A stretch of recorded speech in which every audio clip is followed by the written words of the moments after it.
Bonsoir à tous, merci d'être là pour ce nouvel atelier, adapter son service export. Aujourd'hui, je vous présente deux belles entreprises, deux témoignages d'exportateurs confirmés, avec d'une part Olivier, directeur général adjoint de Capingelec et directeur général de CapDC, et Peyo Arlouché, qui est lui, directeur administratif et financier de la société Francis Lavigne Développement. En introduction, je vous propose de commencer avec le constat que la crise a quand même bouleversé la façon de faire, a bouleversé nos habitudes, la façon de commercer, et nous souhaitons proposer deux finalement schémas d'export, deux schémas de services export différents pour vous prouver, témoigner qu'il y a des façons de faire différentes qui peuvent résister à la crise. Donc sans plus tarder, parole d'abord à Olivier. Est-ce que, Olivier, tu peux te présenter et présenter Capingelec? Merci Anthony, bonjour à toutes et à tous. Donc Olivier Labbé, je travaille chez Capingelec, qui est une société d'ingénierie française spécialisée dans les bâtiments techniques. Donc nous construisons et rénovons des bâtiments complexes comme des hôpitaux, des tours de contrôle d'aéroports, etc. Et tout particulièrement des data centers, qui sont des bâtiments parmi les plus techniques qui existent, sur lesquels nous avons acquis en France une grande expérience depuis 20 ans. Nous avons fait à peu près 1500 projets de data centers. Et donc en 2015, nous avons souhaité exporter ce savoir-faire à l'international, en Europe du Sud et en Afrique, qui sont des zones aujourd'hui très prometteuses et, on va dire, moins occupées par le monde anglo-saxon. Nos compétiteurs anglo-saxons, qui, vous l'imaginez, dans ce domaine, sont très présents. Donc, je ne sais pas si je donne quelques chiffres. Donc, Capingelec, c'est à peu près 100 millions d'euros en chiffre d'affaires. Nous allons faire 20% cette année à l'export, essentiellement en Europe du Sud, bien sûr. L'Afrique étant à un rythme un peu différent, c'est plutôt pour le long terme, mais je pense qu'on y reviendra. Et nous avons une bonne profitabilité. Nous sommes notés 3++ à la Banque de France. Donc pour le moment, je dirais les auspices sont plutôt positifs en ce qui concerne notre entreprise. Très bien, merci Olivier. Peyo, à vous. Bonjour à tous, merci Anthony. Chez Francis Lavigne Développement, donc nous sommes une PME et nous concevons, fabriquons et commercialisons des chaussures médicales, paramédicales et de confort auprès des clients pharmaciens ou revendeurs de matériel médical ou plus généralement tous les professionnels de la santé qui peuvent avoir un volant d'affaires avec nous. On est présent à l'export depuis une trentaine d'années, principalement sur les pays européens comme l'Allemagne, la Belgique, les Pays-Bas, le Royaume-Uni ou les pays de la Scandinavie, et puis un petit peu plus loin dans le monde, en Australie, en Nouvelle-Zélande, en Arabie Saoudite et aux États-Unis.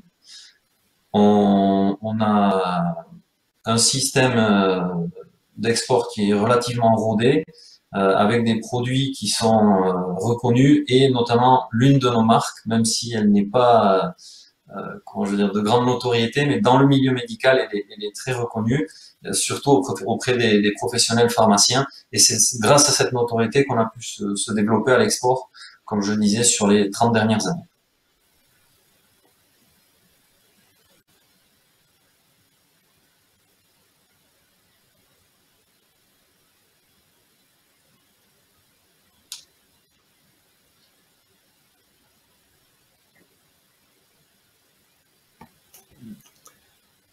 Moi, j'ai un problème de son. Pardon, Olivier. Oui, voilà. Donc, j'ai pas entendu la question, je suis désolé. Et pour la question, c'est comment se présente actuellement ton service export? Alors, le service export, déjà, quel modèle avons-nous choisi il y a 5 ans, quand nous avons décidé de porter notre leadership français à l'extérieur? Il y a eu différentes possibilités. Enfin, les trois classiques sont soit de créer à partir de rien une entreprise, soit de faire une acquisition, c'est-à-dire identifier une entreprise proche de notre métier et faire une offre d'achat. Et une troisième option qui était la joint venture. Nous avons choisi le troisième modèle, le premier étant très long, et je souhaitais très vite avoir un positionnement global dans cette zone d'Europe du Sud et d'Afrique. Donc si j'avais dû partir de zéro dans chacun des pays, je pense que ça aurait pris plusieurs années. La deuxième stratégie consiste à acquérir des entreprises et très risquée, et puis elle n'est pas non plus si rapide que ça, parce qu'on ne peut pas se positionner sur l'achat d'une entreprise sans faire des due diligence, etc. Et donc la joint venture nous a semblé être le modèle le plus efficace et le plus rapide. C'est-à-dire que nous avons simplement identifié des ingénieries techniques qui faisaient le même métier que nous, idéalement qui connaissaient déjà un petit peu le monde du data center. Et il s'est avéré d'ailleurs que nous avons pu rencontrer rapidement les leaders du data center qui ont trouvé un intérêt à partager leur propre marché. Et donc nous avons créé depuis 5 ans des joint ventures. Aujourd'hui nous en avons 11 en Europe du Sud et en Afrique. Ce modèle présente des avantages et des inconvénients. L'avantage, donc, c'est que très très vite, on peut bénéficier d'une présence dans les pays, quasiment immédiatement. On peut même, en jouant un peu sur le plan marketing, immédiatement bénéficier des références locales de notre partenaire, qui s'ajoutent aux références de Capingelec en France. Et donc, très très vite, on peut se mettre en position de développer du business. L'autre aspect, on y reviendra peut-être, est effectivement que c'est une joint venture. Donc, par définition, on partage une gouvernance. Et surtout, voilà, petit à petit, on se rend compte qu'on peut avoir des trajectoires qui sont pas toujours celles que nous avions identifiées. Sur le business aujourd'hui, je dirais tout va bien pour 2 raisons. D'abord, les data centers soutiennent l'activité informatique. Paradoxalement, cette crise a encore une nouvelle fois, il n'y avait pas forcément besoin de ça, mais encore renforcé le besoin en activité numérique. Le fait qu'on puisse moins se déplacer, bon, tout le monde a bien vu qu'il y a eu un boom dans les visioconférences, mais au-delà de ça, le fait de pouvoir travailler à distance renforce encore le besoin en cloud computing. Donc là dans l'autre, je suis sur un marché qui, je veux dire, au minimum n'a pas baissé pendant la crise sanitaire et j'aurais tendance à dire a même augmenté. Et deuxièmement, ce phénomène de joint venture, pour moi, avait pour le coup l'atout de pouvoir immédiatement bénéficier de force présence dans les pays, même si la maison mère a forcément dû freiner, même plus que freiner, ses déplacements. Donc, je dirais, grâce au modèle de joint venture, qui a des plus et des moins, je pense qu'on y reviendra, en tout cas, la crise a confirmé que ce modèle était extrêmement efficace. J'ai fait beaucoup plus de visioconférences, je suis resté au siège à Bordeaux, mais j'ai pu animer des directions locales qui étaient en fait des ressources humaines qui provenaient de mes associés. Est-ce que ça n'a pas été trop difficile de trouver des partenaires justement pour rentrer dans cette joint venture? Alors c'est tout l'enjeu. Alors j'ai la chance que l'écosystème des data centers soit finalement assez petit, donc en appelant soit des clients, soit des fournisseurs technologiques, on peut assez facilement identifier un partenaire potentiel. Donc l'identification se fait à mon avis assez simplement. J'ai eu la chance aussi assez rapidement de pouvoir montrer qu'on avait déjà 1, 2, 3, 4 partenaires. Et donc, ça donnait très très vite une image de fédération d'ingénierie puissante. Et donc, ça a renforcé ma capacité de convaincre des partenaires locaux de partager leur marché, puisque c'est un petit peu ça, quelque part. Je leur dis, au lieu d'être la société X, maintenant vous allez être cap d'essai du pays. Et donc, vous n'allez plus être que actionnaire d'une joint venture pour adresser ce marché data center. Et bien sûr, en contrepartie, on a amené une image globale, des contrats globaux, des choses comme ça. Et donc, assez vite, le fait de pouvoir présenter 3, 4, 5 JV a un effet boule de neige très positif qui m'a permis de convaincre. La grande difficulté, c'est que même si on n'a pas, comme dans le cas d'un rachat d'une entreprise, un passif, entre guillemets, qui peut s'avérer très dangereux, puisqu'on départ de zéro, quelque part, c'est un mariage. Et le mariage, il faut d'abord faire du business ensemble, il faut que la société et la joint venture grandissent pour qu'on puisse véritablement qualifier si on partage 100% de la stratégie, ou 80%, ou encore moins. Donc, effectivement, peut-être la plus grande difficulté de ce modèle, au bout de 2, 3 ans d'activité, c'est que peut-être parfois on est tombé sur le partenaire qui, a posteriori, était peut-être pas le meilleur. Très bien, merci Olivier. Peyo, comment aujourd'hui se présente donc votre service export? Alors, je vais faire d'abord un petit rappel historique. Il y a 30 ans, quand on a commencé à l'export, on a fait comme la majorité des entreprises. On a salarié au sein de l'entreprise un responsable export, dont la mission était d'aller chercher dans chaque pays qu'on avait identifié un distributeur stratégique ou 2 distributeurs stratégiques pour que eux derrière distribuent les produits aux détaillants puis au client final. Cette stratégie-là, elle a perduré pendant 30 ans et elle a très bien fonctionné. Mais il faut savoir que comme dans tous les marchés de biens de consommation, plus on rajoute d'intermédiaires, plus ça devient compliqué. Donc on a eu un changement du marché, il a fallu s'adapter. Sur les 2-3 dernières années, nos clients stratégiques, nos distributeurs stratégiques sur certains pays ont flanché, ont parfois fermé certaines de leurs activités ou arrêté du moins le négoce de la chaussure médicale. Et on s'est retrouvé du coup avec un besoin de s'adapter, de se reconstruire à l'export. Et on a décidé d'appliquer la même méthode de commercialisation que l'on applique en France. On ne salarie pas directement des commerciaux dans notre structure, mais on utilise les services d'un prestataire de services qui lui salarie les commerciaux qui vont travailler exclusivement pour nous et qui va ensuite les manager et nous faire du reporting quasi quotidien. Et donc c'est la solution qu'on a également choisie pour les pays à l'export. On est depuis 6 mois maintenant avec ce format de prestation sur 2 pays qu'on a ciblés, sur lesquels on travaillait historiquement avec un distributeur et où désormais on va visiter en direct les détaillants, c'est la Belgique et l'Allemagne. Et à 6 mois, c'est assez compliqué de faire un premier diagnostic, mais on sent que les choses progressent et ça va dans le bon sens. Comment vous avez trouvé ce partenaire? Est-ce qu'il était recommandé? Vous le connaissiez déjà? Qu'est-ce qui vous a fait choisir ce partenaire-là en particulier? Alors, dans le secteur d'activité de cette prestation de service-là, c'est pas un agent commercial, c'est vraiment un prestataire de service commercial. Il y a quelques sociétés en France qui ont une petite renommée. Et ensuite, parmi ces sociétés, il y en a qui sont spécialisées plus ou moins sur certains secteurs. Les plus importants se trouvent dans le secteur de l'agroalimentaire, mais il en existe quelques-unes aussi dans le secteur pharmaceutique. Et donc, c'est avec ces sociétés-là que l'on a décidé de travailler. On a aujourd'hui 2 partenaires en France et l'un d'entre eux, qui est basé dans l'est de la France, nous permet d'aller démarcher les pays comme l'Allemagne et la Belgique.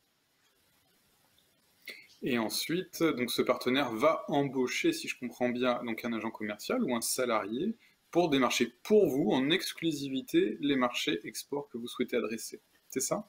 Voilà, tout à fait. Donc là actuellement, ils ont embauché une personne qui va aller visiter en direct les détaillants en Allemagne pour proposer nos produits et uniquement nos produits. Ce ne sont pas des salariés qui sont multicartes, ils n'ont vraiment que la carte FLD. Et d'ailleurs, quand ils se présentent chez nos futurs clients, ils se présentent bien comme étant FLD. Très bien, merci. Donc du coup, 2 modèles différents, un qui fonctionne en joint venture, l'autre qui fonctionne finalement en prestataire export externalisé. Olivier, sur ce schéma de joint venture, tu en as déjà un peu parlé, est-ce que tu as identifié donc des forces et des faiblesses? Et puis, est-ce que tu as apporté des modifications pendant cette crise? Alors pendant la crise, non, parce que comme je l'expliquais, finalement, la seule chose qui a été modifiée, c'est que moi personnellement, j'ai beaucoup moins voyagé, et comme beaucoup de mes confrères, d'ailleurs, je participe à un club à Bordeaux d'entreprises qui travaillent avec l'Afrique, par exemple, ils ont tous de facto arrêté de voyager, et ils ont tous de facto découvert que finalement, c'est toujours intéressant quand même d'aller de temps en temps rencontrer les gens, mais on pouvait très bien tenir un business sans se déplacer physiquement. La seule chose derrière, c'est que le modèle de la joint venture a pour but ensuite de sous-traiter à ces 2 maisons mères une certaine valeur ajoutée. Donc il est évident que dans cette période, puisque moi je suis dans le service, contrairement à Peyo qui est dans le produit quelque part, le service, ça signifie qu'il y a des prestations qui doivent être réalisées par des personnes. Donc toutes les prestations qui nécessitaient des déplacements de personnes depuis la France, effectivement, ont été restreintes. Et on a dû à ce moment-là peut-être trouver des solutions opérationnelles pour compenser, soit en mettant plus du côté du partenaire local, soit en travaillant, par exemple, on a une partie de nos prestations qui consiste à faire de la conception, donc ça c'était à distance, ça n'a pas eu besoin d'être modifié. Donc on a pu simplement ajuster à la marge sur un plan purement opérationnel la répartition des rôles entre les associés locaux et la maison mère. Mais une nouvelle fois, je dirais, dans ces temps difficiles, on n'a pas été énormément impacté et le modèle de la joint venture nous a plutôt renforcé. D'accord, donc pas forcément de modification forte, plutôt une adaptation du process entre la France, service donc d'ingénierie, et le front, les gens sur place, les locaux finalement, sur le travail effectué. C'est bien ça? Oui, c'est ça. En sachant que le modèle théorique, de toute façon, est que la France a mené plutôt de l'ingénierie qui pouvait de base se faire plutôt à distance, alors que les suivis de chantier, donc dans la phase réalisation, étaient plutôt opérés, même en théorie, par nos associés locaux, puisqu'ils sont sur place avec des coûts locaux. Donc je dirais notre modèle faisait déjà qu'on avait un minimum de déplacement des équipes françaises dans la réalisation des projets. La crise a fait en sorte qu'on a dû encore renforcer cette situation. Et c'est vrai qu'il y a quelques périmètres, comme par exemple la réception des projets qui sont d'habitude opérés par les équipes françaises. On a dû trouver des solutions pour limiter les déplacements compte tenu de la crise sanitaire. Très bien. Donc c'est un modèle qui a bien traversé la crise, a priori. Bien Tout à fait. piloté, mais bien traversé. Tout à fait. Très bien. Peyo, même question de votre côté. Est-ce que vous avez identifié des forces et des faiblesses au modèle que vous déployez? Et puis, est-ce que vous avez apporté des modifications pendant cette crise? Il n'y a pas eu de modification pendant la crise. Par contre, bien évidemment, la crise, comme la majorité des entreprises de production françaises, a fortement impacté notre activité. On a quand même souhaité garder ce même modèle. Alors, il a des forces qui peuvent se révéler des faiblesses, dans la mesure où les contrats qu'on a négociés avec notre prestataire de service font que c'est une prestation qui est facturée au forfait. Donc tous les mois, peu importe le volume de chiffre d'affaires que l'on réalise, on a une charge qui est fixe. Les années où le chiffre d'affaires est bon, c'est une excellente chose, puisqu'on arrive à maîtriser complètement le niveau de charge. Les années où, comme cette année, par contre, le chiffre d'affaires est en déclin, c'est évidemment une charge qu'on n'arrive pas à résorber, puisqu'il s'agit d'une facturation au forfait. Malgré tout, c'était quand même la bonne année cette année pour nous pour tester ce système à l'export, puisque la perte d'activité qu'on a pu connaître sur le territoire français a pu être en petite partie compensée justement par cette prospection qu'on a faite à l'export avec ce billet-là. Donc je dirais que pour nous, globalement, ça a quand même été une force et on espère que ça portera encore plus ses fruits sur les prochaines années. Et on est pour l'instant satisfait de ce modèle et on n'en changera pas. Très bien. Question subsidiaire pour Olivier et ensuite donc pour Peyo. Est-ce que c'est difficile de fermer une joint venture si ça ne marche pas? Est-ce que c'est difficile de changer un actionnaire qui ne fait pas le job? Effectivement. Effectivement, dans notre stratégie d'expansion, comme je l'avais expliqué, on a souhaité aller très très vite. Donc on a ouvert rapidement beaucoup de joint ventures et il y a eu quelques échecs. Essentiellement des échecs pour des questions de marché. Nous sommes implantés par exemple au Kenya, qui était un pays extrêmement prometteur, qui est peut-être la deuxième zone en Afrique après l'Afrique du Sud en termes de boom d'équipements data center. Donc le marché était a priori prometteur. Il se trouve que je me suis vraiment rendu compte que c'était un marché pour les anglo-saxons et que on n'était pas vraiment attendu. Après 3 affaires qualifiées que nous avions perdues face à des anglo-saxons, j'ai considéré que ce marché n'était pas pour nous. Et effectivement, j'ai mis plus de temps, alors que là, on va dire, il n'y avait aucun problème avec notre associé local avec qui on avait partagé ce constat. En gros, j'ai dû mettre 3 mois pour créer la société et j'ai mis 1 an pour la fermer.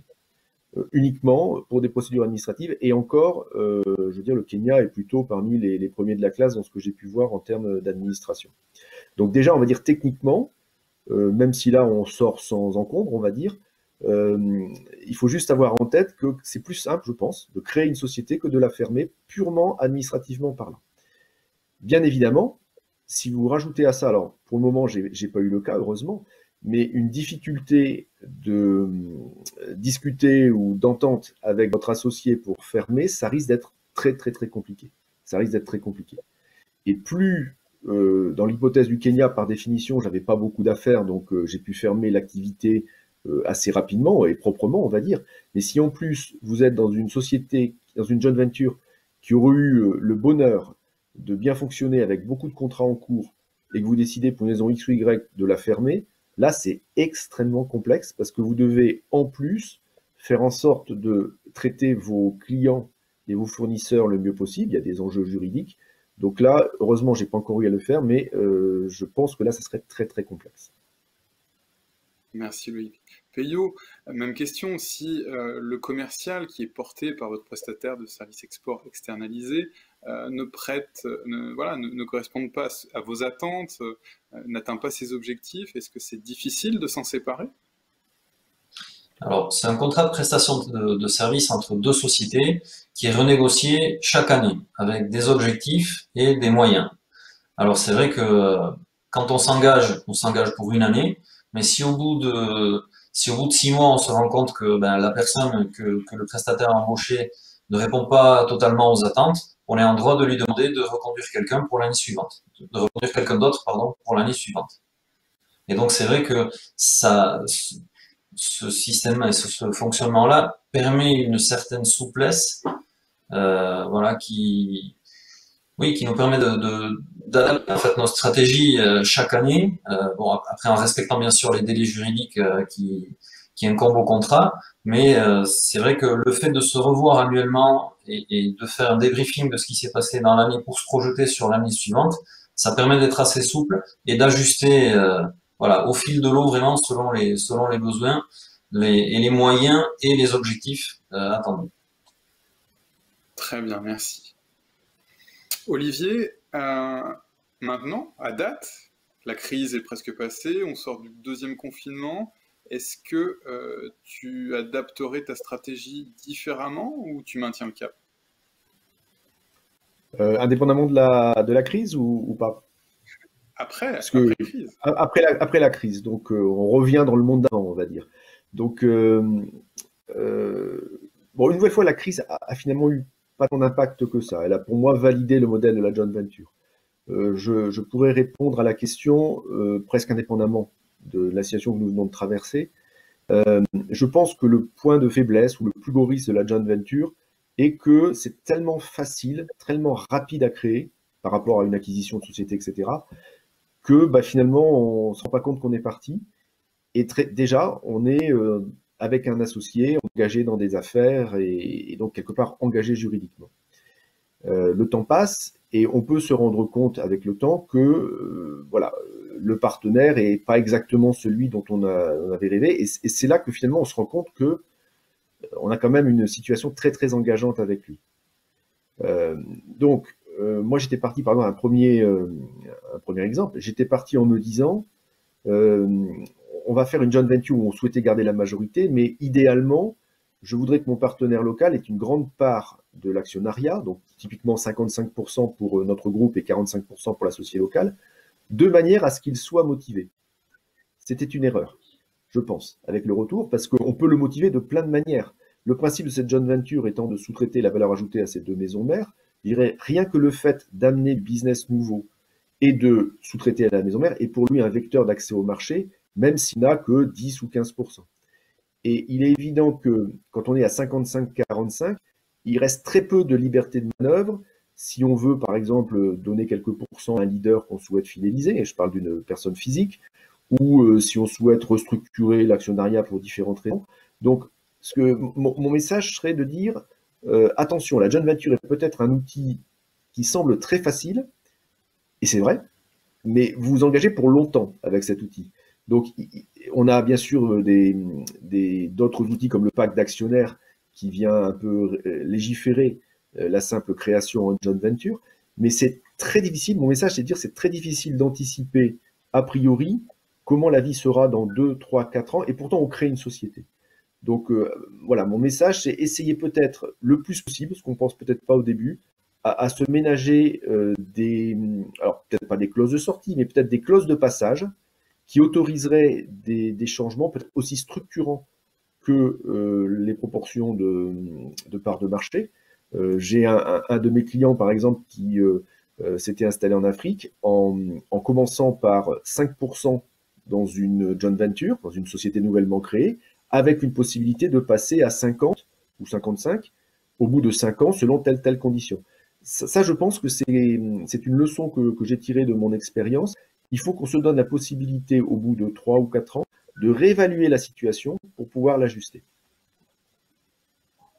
Très bien. Merci beaucoup. Peyo, même question. Est-ce que vous gardez le cap de cette stratégie? Est-ce que vous envisageriez d'autres stratégies pour appuyer celle du service export externalisé? Alors, je vais faire comme Olivier, je vais me projeter dans le monde d'avant. Sans la crise, je pense que c'est une bonne stratégie. Comme je l'ai expliqué en première présentation, c'est vrai que quand il y a un déclin de l'activité, étant donné que le contrat prévoit une facturation au forfait, c'est une charge qu'on n'arrive pas à résorber. Et donc, il faut être capable de l'assumer financièrement pour pouvoir passer le cap. Euh, En sortie de crise, je pense que c'est un bon outil et nous, en tout cas, on est prêt à garder ce cap-là. Et la recommandation que je ferai pour les personnes qui souhaitent utiliser cette méthode-là, c'est de prévoir des contrats courts, typiquement des contrats d'un an, qui doivent être renégociés chaque année. Chaque année, il faut renégocier les objectifs, les moyens et les méthodes que l'on met en place. Et puis, je rejoins totalement Olivier quand il évoque les clauses de sortie. Malheureusement, c'est pas ça qu'on pense en premier quand on démarre un partenariat, mais il faut toujours rester très très prudent, imaginer le pire et puis faire en sorte qu'aucun des deux partenaires ne soit lésé en cas de crise. Très bien. Ouais, je pense que vous avez apporté tous les deux belles conclusions qui sont finalement le retour d'expérience de ce que vous avez vécu et de dire bah, on apprend aussi en marchant, on apprend au fur et à mesure. euh, et puis bah, justement, ce sont deux modèles qui sont adaptés à vos activités, peut-être transposables. Euh, à voir. Ça se trouve, demain, Capingelec pourra faire du service export externalisé et Francis Lavigne Développement, une JV pour attaquer des pays lointains. À voir. En tout cas, un grand merci pour vos deux interventions.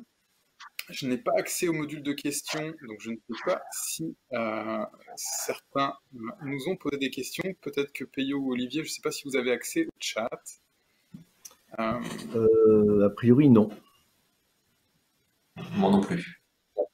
Quoi qu'il en soit, vous retrouverez les coordonnées, que ce soit d'Olivier, Peyo ou de moi en fin d'intervention ou dans la présentation du planning de l'événement. Je renouvelle mes remerciements pour vos interventions éclairées. J'espère que ça a pu aiguiller des réflexions d'exportateurs qui, comme vous, à un moment donné, sont en train de se dire c'est le moment d'aller de l'avant, c'est le moment de passer le cap, mais comment je fais? Et je pense que ces deux solutions sont peut-être effectivement les moins utilisées, en tout cas les moins connues, voilà, plutôt que d'embaucher quelqu'un en direct. Un grand merci, et puis bah, si la régie veut arrêter, on est bon.